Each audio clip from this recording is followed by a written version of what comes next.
여러분 다시 뵙게 되어 반갑습니다. 여러분은 세상이 너무 빠르게 변하는 것 같다는 생각이 들지 않으십니까? 물론 변화라고 하는 것은 필연적인 것입니다.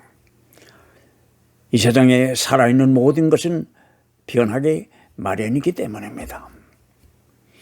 그리고 생명이 없는 것은 변하지 않는 것 같지만은 그저 시간이 좀 더 오래 걸릴 뿐입니다.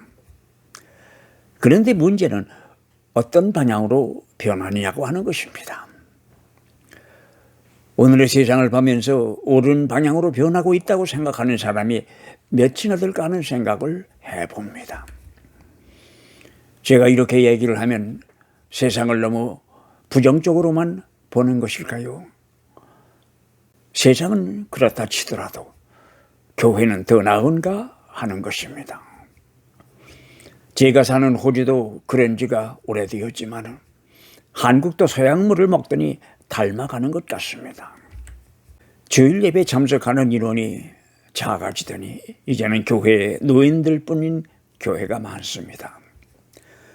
그래서 결국 목회하는 목사는 결혼식이나 주례보다는 장례식에 더 익숙하게 되어버렸습니다. 이혼율도 현저하게 늘어났고 아기도 잘 안 나려고 듭니다. 그러더니 동성결혼을 법으로 정당화하고 인정하기까지 이르렀습니다. 물론 교인 수로 교회를 평가하자는 것은 아닙니다. 그리고 제게는 그럴 의도도 전혀 없습니다. 전에는 서울에 가서 내가 목사라고 하면 교인이 몇 명이라고 묻는 것이 대개는 첫 번째 질문이었습니다. 그런데 이제는 그런 거 묻는 사람도 별로 없습니다. 아직도 세상에는 예수를 아는 사람보다 모르는 사람이 더 많다는 이야기를 하면 사람들은 하나님은 어디 계시느냐고 묻습니다. 이것은 질문이 잘못된 것입니다.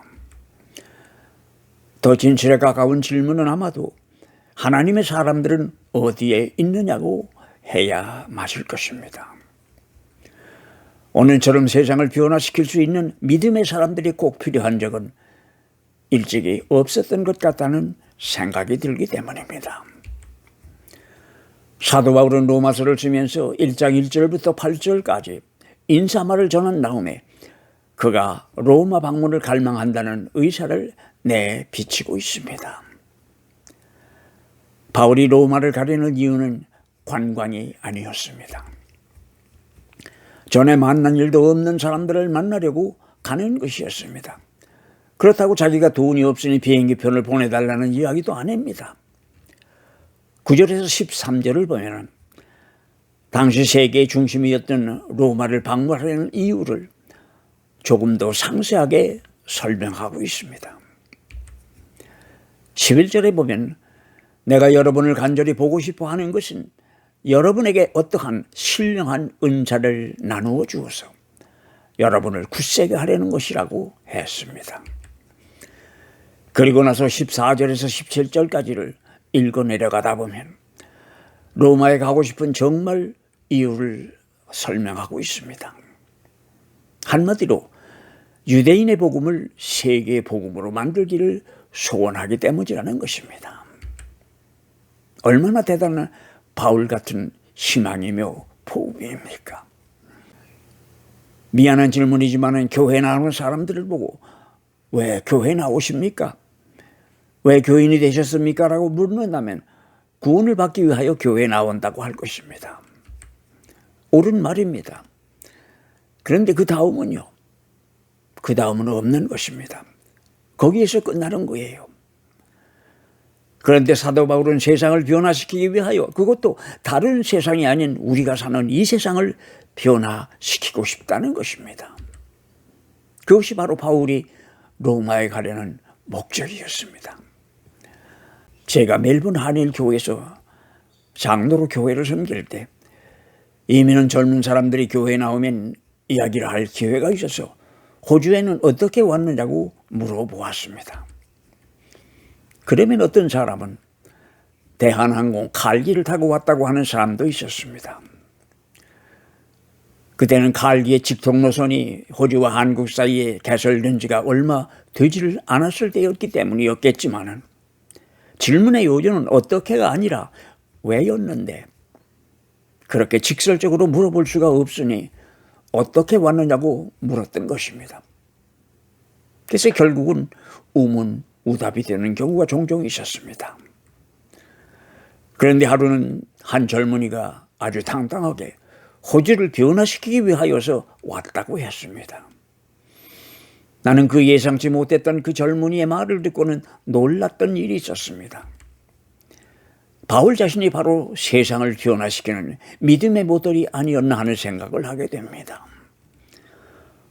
우리가 선교하지만은 선교의 근본 목적은 바로 세상을 변화시키는 일이 아니겠습니까? 교회가 노방전도를 하는 것이 자기들 교회에 교인 수를 들이기 위한 것만은 아니지 않습니까? 그렇다고 교회의 재정을 늘리기 위한 것도 아니지 않습니까? 그렇다면 어떻게 이 세상을 변화시킨다는 이야기입니까? 오늘은 이 질문에 대하여 사도 바울의 이야기를 여러분과 더불어 같이 들어보았으면 하는 것입니다. 로마서 1장 14절을 보면 내 믿음을 여러분과 나누고 싶다고 바울은 이야기합니다. 이것이 사도 바울이 세상을 변화시키는 첫 번째 단추였습니다. 여기서 사도 바울은 자기를 빚진 자라고 했습니다. 누구에게 빚진 사람입니까? 그리스 사람, 미개한 사람, 지혜 있는 사람, 어리석은 사람, 이렇게 여러 종류의 사람들을 나열합니다. 이것은 모든 사람들에게라는 뜻입니다. 이것이 세상을 변화시키는 데 필요한 바울의 기본적인 생각이며 동기였습니다. 선교를 이런 식으로 시작하지 않으면 복음을 전하면서 군림하게 되고 결국 남은 구원하고 자기는 버림받을 가능성이 높아지고 많은 결과를 가져올 수 있습니다. 제가 처음 호주에 왔을 때 선교사로 한국에 다녀온 분들을 별로 좋아하지 않았습니다. 그들에게서도 그런 군림하는 냄새를 약간 맡을 수 있었기 때문입니다. 그리고 한국 동문에 참전했던 용사들도 웬만하면 피했습니다. 그러나 후에 그분들과 가까워지면서 그런 생각이 살짝 없어지며 우리는 그들에게 목숨을 빚진 자들이라는 생각을 하게 되면서 그런 생각은 고맙다는 생각으로 바뀌었던 기억이 있습니다. 믿는 사람들에게 선교는 의무입니다. 심심할 때, 마음 내킬 때 스스로 만족을 위하여 하는 것이 아니라는 것입니다. 선교의 의무는 하나님을 향한 믿는 이들의 의무이기 때문에 우리에게는 선택의 권한이 없습니다. 사도 바울이 1절에서 이미 비력했듯이 그리스도 예수의 종인 나 바울은 사도로 부르심을 받았다고 하는 고백은 자기는 하나님의 복음을 전하라고 따로 세우심을 받았다는 것이었습니다. 자기는 이 일을 위하여서 나올 때부터 구별된 사람이라고 바울은 고백합니다.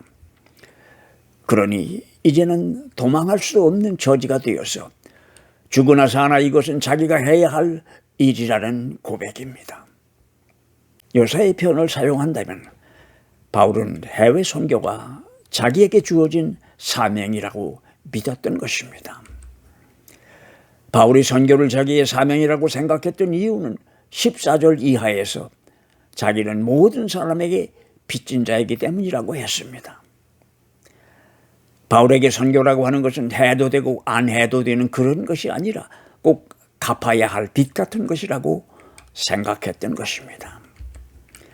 남에게 빚지고는 못 살지요. 채권자에게서 채무자가 되어버리면 모든 것을 잃는 것이 요사이 세상이 아닙니까? 그 시절에도 그랬습니다. 채무자에게는 존엄성은 고사하고 기본적인 인권이라는 것조차도 찾아볼 수가 없던 그런 세상이었습니다. 얼마나 많은 사람들이 복음을 나누면서 그리고 선교를 하면서 그런 심정으로 그런 열정으로 하는지 다시 생각해 볼 필요가 있습니다. 두 번째 이유는 복음을 자발적으로 나누는 정신입니다. 복음을 전하는 것이 짐이 되어서는 안 된다고 바울은 말합니다. 헌금하는 것, 교회에 출석하는 것, 선교하는 것, 이 모든 것들은 그저 기쁜 마음으로 해야 하는 것들이라는 이야기입니다. 요한복음 14장 15절에 보면 너희가 나를 사랑하면 내 계명을 지킬 것이라고 예수께서는 말씀하십니다. 우리는 예수를 사랑하기 때문에 예수께서 주신 계명을 지키는 것입니다. 우리는 무서워서도 아니고 두려워서도 아닙니다. 그러나 예수님 당시의 이스라엘 사람들은 그들이 하나님을 사랑해서 하나님이 주신 계명을 지키기보다는 무서워서 지켜야 다른 사람들로부터 사람 대접을 받을 수 있는 사회 때문에 지키는 사람들이 많았습니다. 다른 말로 한다면 그래서 계명의 노예가 되었던 것입니다. 어릴 때는 상급을 바라고 칭찬을 받기 위하여서 선한 일을 하지만 자라서 어른이 된 다음에는 그 결과로 얻어지게 되는 기쁨을 스스로 알 수 있기 때문에 즐거움은 마음으로 하는 것이 아니겠습니까?